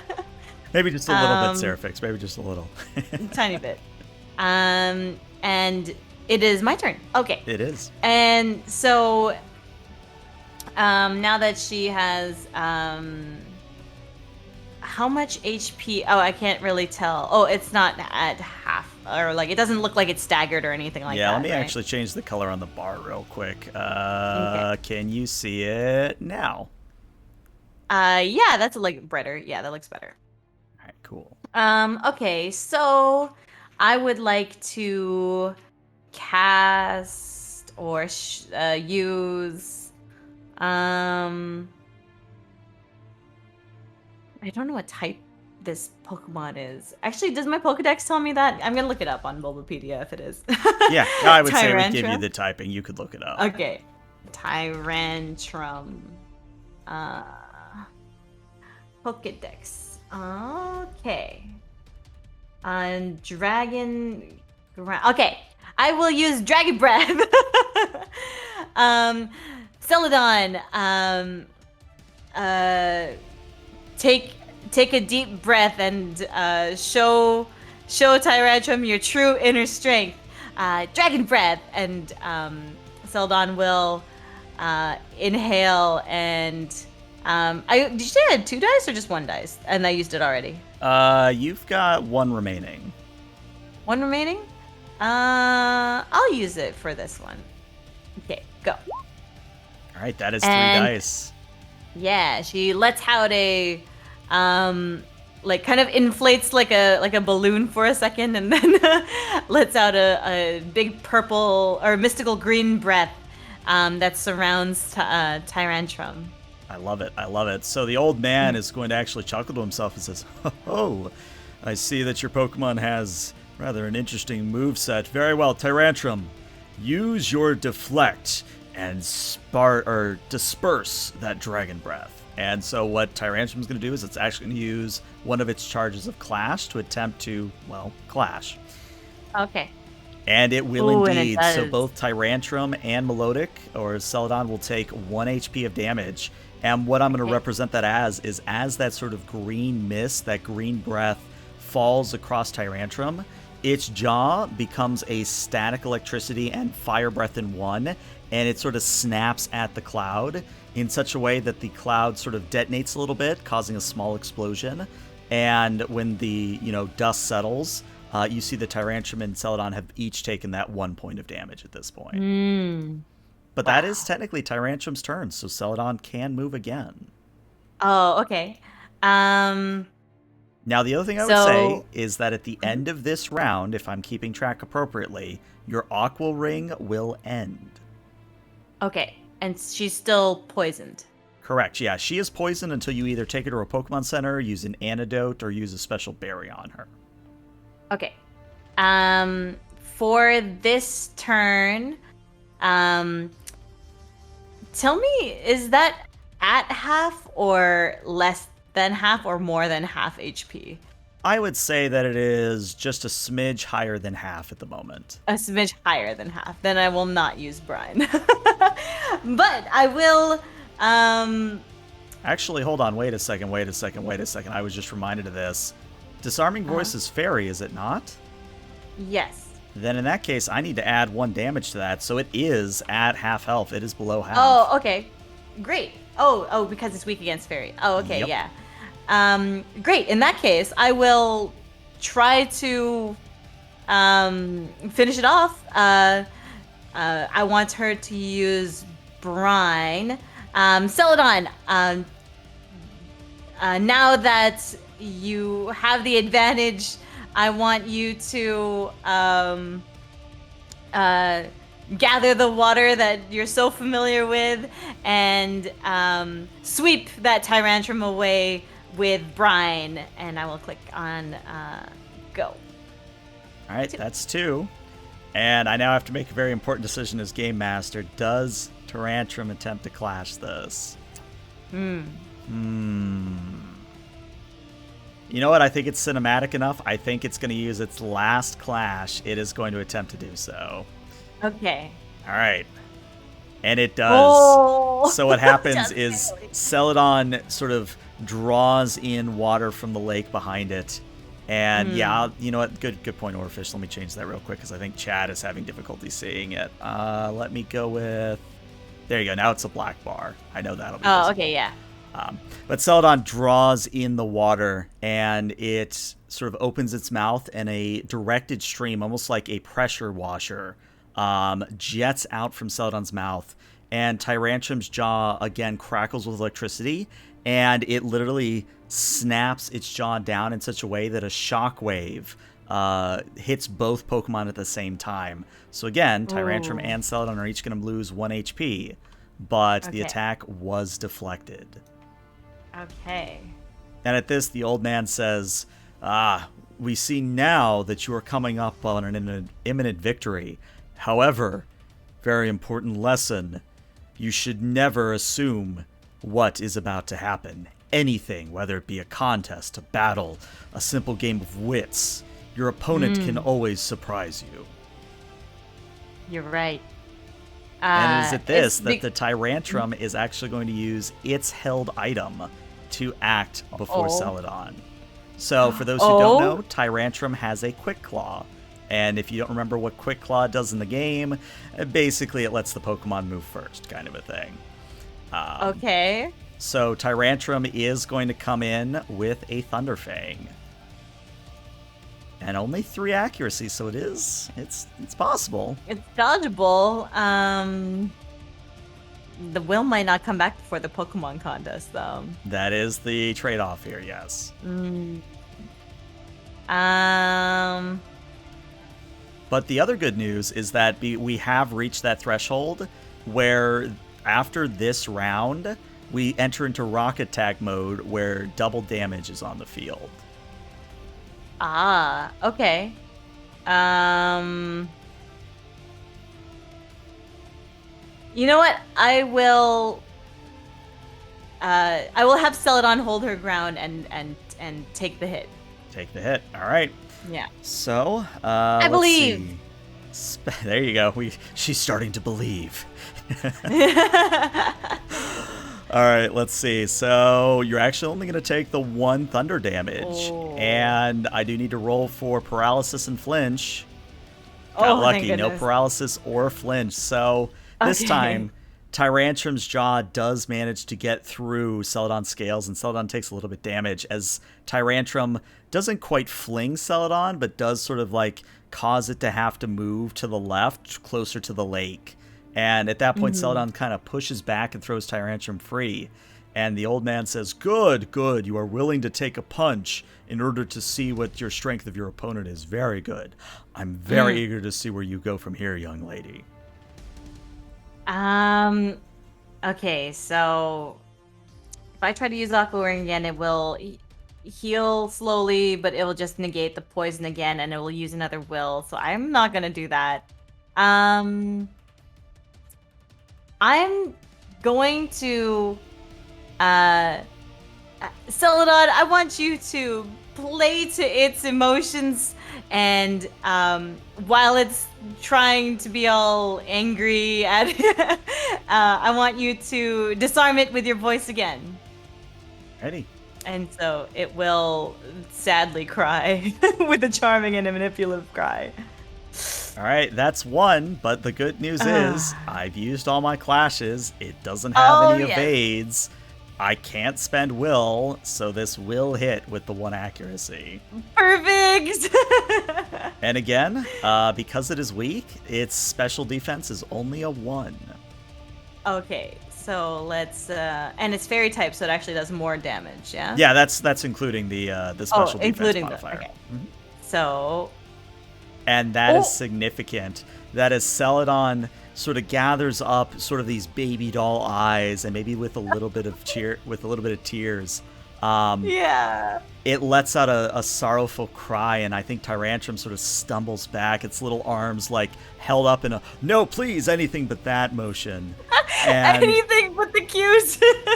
I think Tyrantrum sort of trips over a rock and falls over backwards, but it does so that when its head hits the ground, it knocks itself out, unfortunately, for Oh. Tyrantrum.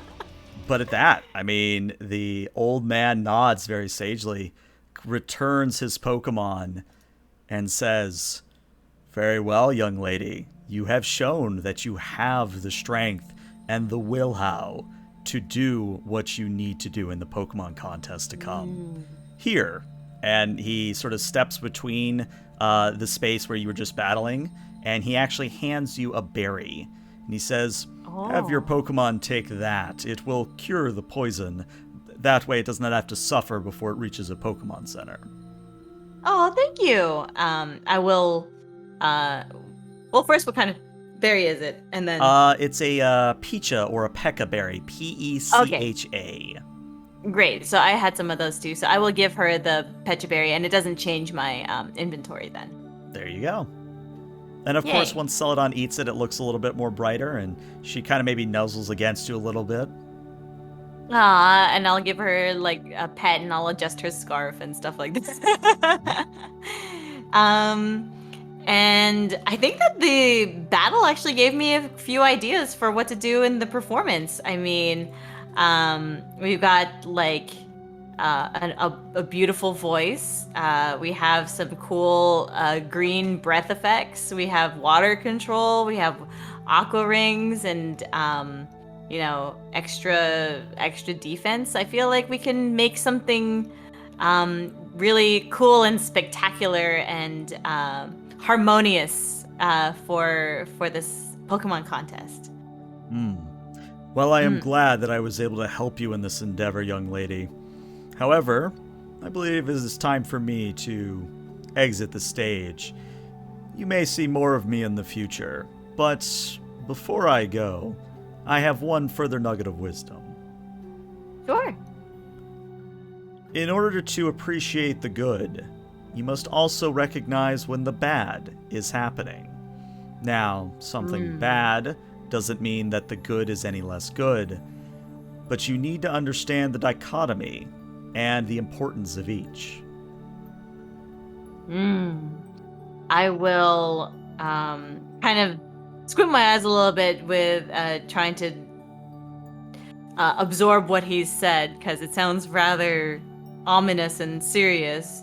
But I'll nod along and just say, "All right, I'll keep that in mind." And before I forget, well, he's well, actually, I still don't know your name, sir. If you don't mind, I'd like to know. But if not, then that's okay. At that, he actually reaches into his pocket and pulls out 2,000 Pokédollars and deposits it into your hand and says, Oh. "My name is not important. This is not my story. However, let us just say that you know me." And at that, he kind of gives you the old man wink and sort of starts to walk off into the darkness of the night. All right. Well, I'll look over to Tiana and smirk a little bit. I guess bribe for my silence, huh? And at this, as we sort of go back to the Route 104 map, I think she, Tiana's kind of looking at you a little bit questioningly, and she goes, You don't know who, you really don't know who that was, do you?" Nope. Am I supposed to? I don't remember his name off the top of my head, but that Tyrantrum, I've seen it on television, but I think that was one of the old Pokemon League champions. What? Wait, Pokemon League champions? Yeah. Like Like beat he's the like Elite a Four and everything, yeah. Whoa! Ah! Look at the 2,000 Pokédollars in my hands. Like, I wish that I could have asked more questions. And kind of stuff it into my wallet, but then like kind of huff a little bit about it. It's like, I wish I knew. I had no idea. And I will kind of grumpily walk over towards the where I planted those kelpie berries. Hmm. And the good news is that the berry trees have flowered at this point. Very easy to pick them. What I would say here is that I would like you to roll me 3d4, so three four-sided dice here. Roll 3d4. Correct. All right, so you will Ooh. get back 5 berries. Now you have the option Oh. of just replanting them, so you would take 3 or however many you wanted to replant off of that, but the raw harvest is 5 berries. Okay. Um. Hmm. I will. Do I have other kelpie berries? Let me look at my inventory. I don't think so. Yeah. I'll plant 2. Okay. Yeah. I'll replant 2, and I will feed. I'll turn the other 3 into Pokeblocks. Okay. I don't remember the process for that. Do I have to roll for that? You do. So that is going to be a. Just trying to look at my own notes what I made that real quick. So that Sure. for your part is going to be a dexterity and a crafts here. Dexterity and crafts. Crafts. Okay. Go. All right, 1. one success. So what I'm going to say is that with the 1 success, you only get 1 Pokeblock back. So it's a good Pokeblock. You just only get the 1 back. Okay. And I will feed that to Celadon. So what that's going to mean, though, is let me take a look at Celadon's stats, because I think it's already at 5 beauty. Oh, it says 3 on mine here. Okay, so let's change that then. So you should be at 4 beauty after the fact. Okay. And yeah. Sweet. Great. That's cool. I think that maybe what I'll do is I will I definitely want to heal up Celadon. So the like little shop there isn't quite a Pokemon Center, right?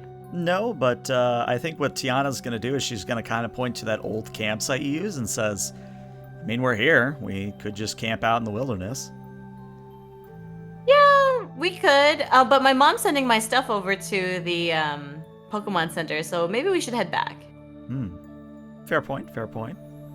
And I think that's one of those cinematic moments where you both kind of turn back towards the city and you start to walk away. And I think the camera sort of pans over to those 2 twins, Tios and Tios. And the 2 twins look at each other and says, did we just witness... Tios, did we just witness a champion battle? I think we did, Tios. Holy crap, we're looking at a champion in the making. Oh, yeah, we're going to have to definitely call her and, like, get on her good side. No, we don't want to be creepy. We want to be admirable fans. Well, we can't be admirable fans if we're not interacting with her. And this goes on as we sort of fade to black. And that is where we will end tonight's session. Wow. So yeah, what did you think? Awesome. I know I entered into this like, yeah, it's just a filler episode, and I feel like we actually got a lot done, like all things considered. Yeah, I feel like that too. I think I have a better idea of what I can probably start to conceptualize with a Pokemon contest. And starting this off, I had no idea what was going to happen, so I didn't really know. I didn't really know how to improv all that. But yeah, the fact that the guy was just a straight up real life Pokemon master is kind of crazy. I had a lot of fun, and I think that the battle system is a lot better now. Like, there's actually people taking damage, because I think that with each of those Tyranitar. Tyrantrum. Yeah. What is Tyranitar? What is that from? Is that a different The Pokemon? pre-evolved form, actually. Oh, okay. Oh, great. Anyway, so yeah, the Tyrantrum. I felt like most of those I could have attempted evading, and I probably would have, and it might have gone a lot longer. So I think that is better. The choices are more important with this form of the battle system. Hmm. And I think Yeah. overall, I mean, I was looking at the timer. I think we maybe spent 20 minutes on the battle itself, if that. So that's a Mm, significant reduction from what we were at before. yeah. Totally, yeah. So I definitely enjoyed that a lot, and it definitely felt more impactful when I had to choose between evading, clashing, you spending a will point, uh, or just taking the hit. So Hmm. yeah, I definitely like the battle improvements a lot. Excellent, excellent. That's what I like to hear. Cause yeah, I spent a good 3 or 4 hours on Sunday. I was like, all right, I gotta Oh crunch my the numbers god, here. I'm like, all right, we gotta make sure this works. So I'm glad that theory is it working in balanced really practice. well. Yeah. So I'm glad too, because I was like, uh-oh, I won't be able to dodge this. This is electric. It's gonna do double damage. It doesn't do double damage. That's the difference. Mhm. Um, but yeah, you did a great job. I'm pretty impressed with how well balanced that felt, actually. Yeah. And again, it's one of those things where my teaching style is I like to show by doing rather than lecturing. And Yeah. it's one of those things where and this is maybe getting on a soapbox, so I'll keep it brief, but I sort of feel it's a GM's duty to let players figure things out on their own, because if you're just telling them everything, then they're not really Mm-hmm. gonna process and keep that to heart, if that makes any sense. Yeah, then it's like saying, like, there's not really much of a the creativity isn't quite there, and like if I don't know it, then I also don't know how I can adjust things. It's better for me to ask you, can I do this, as opposed to you saying, oh, you didn't remember this, but you can do this. Hmm. Yeah, Yeah. Love it, I love it. totally agree with that. Mm-hmm. All right. Yeah, I'm Anything to excited. say? Oh, sorry, go ahead. I just said I'm excited for Ah, the Pokemon contest part. love it. Yeah, so that is sort of the announcement, is that schedule's willing and everything going well. Next week, Mr. Benosphere will return, and we get to Yay! now sort of do a Pokemon contest. Now, I'll tell you all up front, the Pokemon contest rules are dramatically different than they are in Oh, the actual sort of battle system. So, to kind of give you a teaser, there's actually going to be like a Monopoly-like board where the what? players and their Pokemon are going to be going around this board, and there's going to be some card mechanics involved, and there's a lot of things involved. But once we get into the flow of things, I think it'll be a really good experience, because it'll challenge Yuma not just on the improv front, but also from a mechanical standpoint that should keep her equal with Benosphere, with other trainers, etc., etc. Wow. Okay. Cool. Mm-hmm. I didn't expect that. Is this written in like the rulebook somewhere? Should I brush up on stuff? I would say yes. You'll want to look at the Pokemon contest rules. We are going to Mm, be using something extremely similar. The okay. only difference is that I'll be putting my own sort of flair on things. Got You're not wrong, Orfish. I think Orange Juice 100%. It's kind of the same it. idea Yeah. anyway. Sweet. All right. Well, Sweet. I have got nothing else to say, so that's awesome. I'm looking forward to it. wonderful. All right. Well, this is where I'm going to end the YouTube recording, but Twitch, stick around because we're going to rate somebody. But YouTube, see you later. Bye bye. Bye.